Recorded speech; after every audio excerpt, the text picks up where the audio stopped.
Very good afternoon to all of students. कैसे हैं आप सभी लोग, कैसी चल रही है आपकी प्रिपरेशन? चलिए आज की क्लास में हम लोग जरा स्टार्ट करते हैं क्वेश्चन नंबर 11।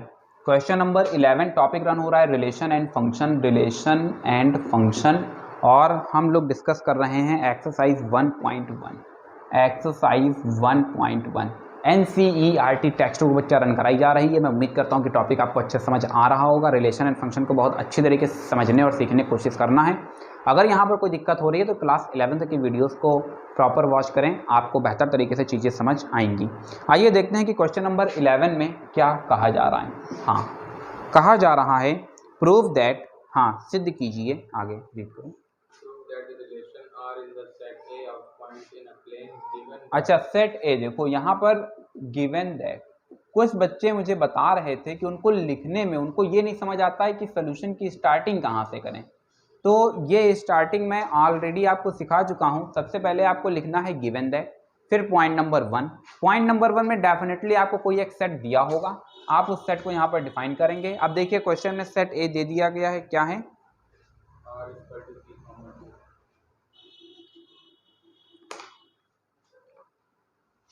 क्वेश्चन में आपको दिया जा रहा है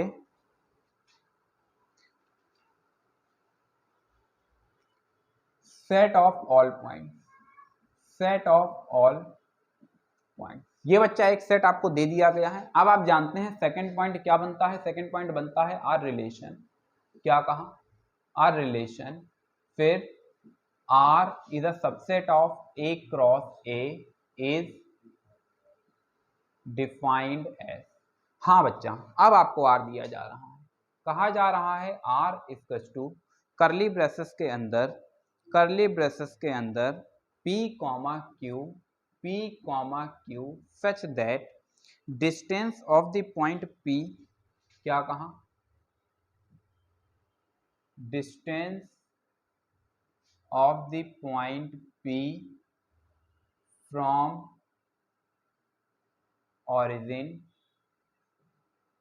from origin is same as the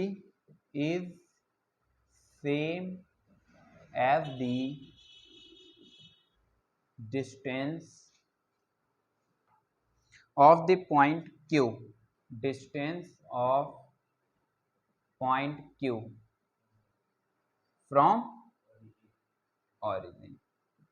हाँ, पहले तो आप लोग मुझे ये बताएंगे कि क्या ये बात आपको समझ आई? क्या इतनी बात आपको समझ आई? हर बार अगर क्वेश्चन कहाँ से है, अगर क्वेश्चन रिलेशन एंड फंक्शन से दिया जा रहा है, पर्टिकुलर रिलेशन की बात करते हैं, तो आपके पास डेफिनेटली एक सेट होगा। Without set, without cross product relation exist ही नहीं करेगा। तो मैं ढूंढ निकालना है उस सेट को।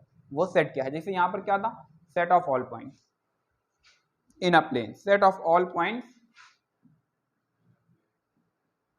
इन अ प्लेन, एक प्लेन के सारे पॉइंट्स का जो सेट है वही ए है। अब देखो ये जो यहाँ पर लैंग्वेज लिख दी गई है, ये बड़ी ही कॉम्प्लिकेटेड लैंग्वेज है। कैसी लैंग्वेज है? कॉम्प्लिकेटेड। हम इसको थोड़ा सा सिंप्लीफाई कर देना चाहते हैं, तो हमने मेंशन किया दैट इज, इसको लिखा P R Q. This implies that, क्या कहना चाहता है? Distance of the point P from origin. अब ऑरिजिन क्या है? मान लिया ऑरिजिन ओ है, तो OP equals to O Q. क्या यही मुझे लगता है जो थ्योरी में लिखा है, थ्योरेटिकली इसका मैथमेटिकल मीनिंग तो यही होगा, OP equals to O Q. यहाँ पर क्या है? Where O is an origin. क्या इतनी बात समझ पाए? क्या इतनी बात बेहतर तरह से समझ पाए? क्या क्वेश्चन को कंप्रेस करना सीख पाए? अब देखो अगर आप यहाँ तक पहुंच गए तो अब मुझे नहीं लगता है कहीं कोई दिक्कत वाली बात है। रिफ्लेक्सिव की बात कर लेते हैं। हेडिंग डाल दिया आर इज, ओहो रिफ्लेक्सिव। हाँ भैया, point number 1 R is reflexive में हमने क्या बताया? लेट, अब कितने रिफ्लेक्सिव में कितने एलिमेंट्स हम अडॉप्ट करते हैं? एक। तो हमने बताया लेट पी बिलोंग्स टू, ये पी एक पॉइंट है, किसके अंदर से निकला है? सेट ए के अंदर से निकला है। तो बच्चा अगर हम पी आर पी करेंगे तो क्या आएगा? ओपी इक्वल्स टू ओपी नहीं आ जाएगा? क्या ये गलत बात है? ये ऑब्वियसली ट्रू। क्या बात बता दी जाए? Obviously true. This implies that, ये क्या इंप्लाइज कर रहा है? R is reflexive. Second point हमारा क्या होगा? आर इज सिमेट्रिक, सही है। हाँ भैया, सिमेट्रिक के लिए हम लोग क्या करते हैं, ठीक है, हमने क्या किया, P comma Q belongs to set A. यहां से हमको क्या पता चलेगा, P R Q, this implies that OP equals to OQ। फिर हम क्या करते हैं, Q R P, this implies that OQ equals to OP। ये इक्वेशन 1, ये इक्वेशन 2। हमने किसकी बात कर ली, यूजिंग 1 की हमने बात की, तो हमें क्या देखने को मिलेगा, P R Q, this implies that OP equals to OQ। यहाँ से क्या हम इसको OQ इक्वल्स टू OP नहीं लिख सकते हैं, अच्छा OQ इक्वल्स टू OP किसके इक्वल है, क्यू आर पी के इक्वल है। तो क्या पी आर क्यू को क्यू आर पी के फॉर्म पर नहीं रिप्रेजेंट किया जा सकता है, क्या यहाँ तक कोई समस्या है। यहाँ से क्या प्रूव होता है, this implies that R is symmetric. क्या इतनी बात समझ पाए, क्या इतनी बात बेहतर तरह से समझ पाए। आइए नेक्स्ट पॉइंट की तरफ बढ़ते हैं। नेक्स्ट पॉइंट हमारा क्या होगा, R is transitive, R is. बच्चा एक काम करते हैं, जल्दी से इसको नोट करेंगे और फिर समझने की कोशिश करते हैं क्या हो सकता है। आइए जरा आगे समझने की कोशिश करते हैं कि क्या हो सकता है। तो 2 पॉइंट्स हम लोगों ने क्लियर कर लिए हैं। हालांकि कुछ लोगों की समस्या थी, मुझे याद आ रहा है शायद कशिश, हाँ कशिश निषाद बोल रही थी कि समझ नहीं आ रहा है how to attempt the problems. बच्चा दो स्टेप तो बिल्कुल एकदम आपको अच्छे से याद हो जाने चाहिए।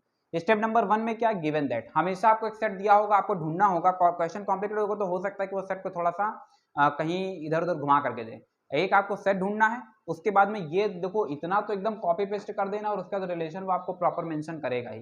अब अगर रिलेशन को आप थोड़ा सा मैथमेटिकली डिफाइन कर पा रहे हैं तो थोड़ी सी जान आ जाएगी, थोड़ा सा और बेहतर हो जाएगा। इसके बाद में एक हेडिंग आर इज रिफ्लेक्सिव देख लेना है, फिर दूसरी हेडिंग आर इज सिमेट्रिक। अब हम लोग एक तीसरी हेडिंग की तरफ बढ़ रहे हैं जिसमें कहा जाता है आर इज ट्रांजिटिव। अब रिफ्लेक्सिव में क्या करते हैं, तो क्या करते हैं वो सब आपको बता चुके हैं। बस ये याद रखना कि रिफ्लेक्सिव में सिंगल एक एलिमेंट लिया जाता है, सिमेट्रिक में 2 एलिमेंट्स लिए जाते हैं, और ट्रांजिटिव में 3 एलिमेंट्स लिए जाते हैं। मैं जब भी बात करता हूँ कि ये 1, 2 या 3 एलिमेंट्स लिए जाते हैं तो मैं आर्बिट्री एलिमेंट्स की बात कर रहा हूँ। कितने एलिमेंट्स की बात कर रहा हूँ, आर्बिट्री एलिमेंट्स की बात कर रहा हूँ।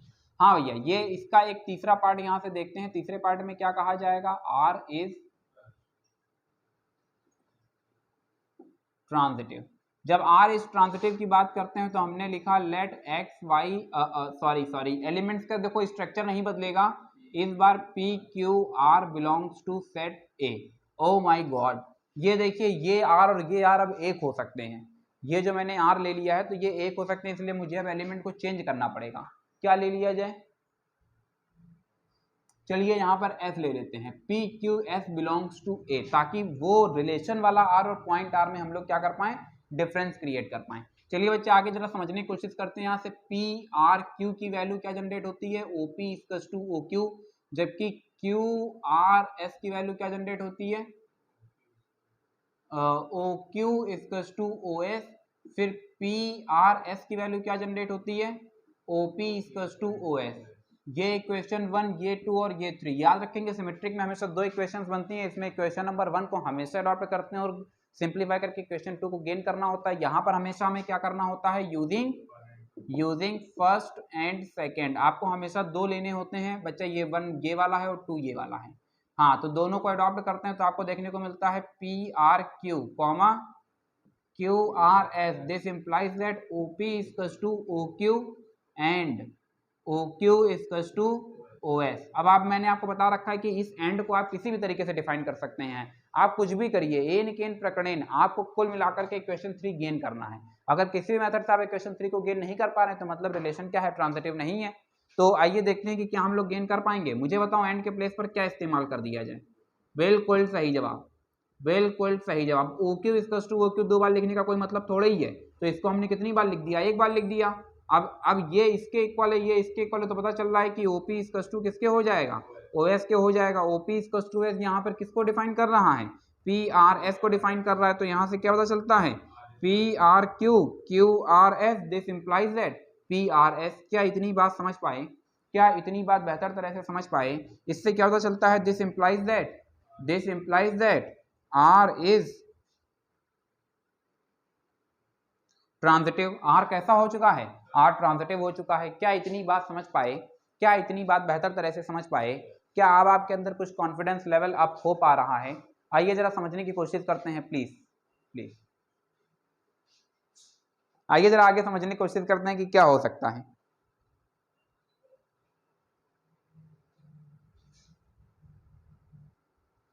ठीक है, तो अभी आज के लिए बस इतना ही रखते हैं बच्चे। अभी आपको क्या करना है, बहुत आहिस्ता आहिस्ता हम लोग चल रहे हैं, हालांकि बिल्कुल भी टेंशन नहीं लेना है, क्योंकि जो हमारा सबसे ज़्यादा कॉम्प्लिकेटेड हिस्सा था कैलकुलस, वो ऑलरेडी हम लोग कंप्लीट कर चुके हैं। तो अभी अपने लिए बहुत ज़्यादा टेंशन वाली बात नहीं है। इस टॉपिक को जितना डीप में जा सकते हैं उतना डीप में जाइए, जितना गहराई से समझ सकते हैं उतना गहराई से समझिए। फिलहाल आज के लिए बस इतना ही, मिलते हैं कल की क्लास में। Thank you so much to all of you, may God bless you all.